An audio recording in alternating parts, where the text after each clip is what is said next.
Hello and welcome to another video. Firstly, I will show you how to download Arduino. So search Arduino IDE download on Google and select this top one. Then select the download option you need. For me, I need Windows.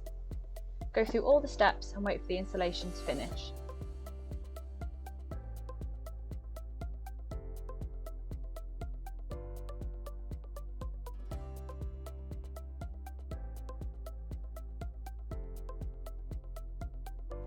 Then you can open the Arduino tab.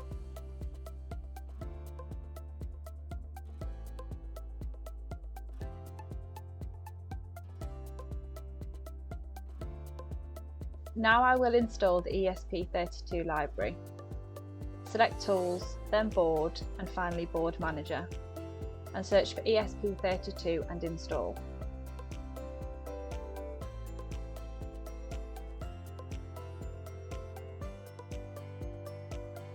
Now we will download the Eccel C1. Go back to Tools and go into Library Manager and search for Eccel C1.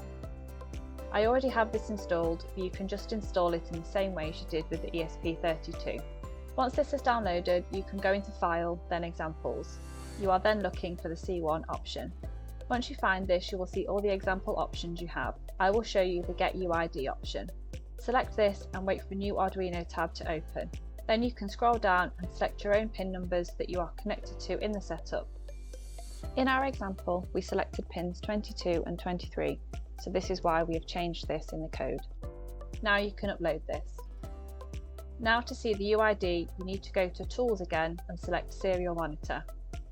And check the board is 115200. Now when you scan the tag, you'll be able to see the UID each time.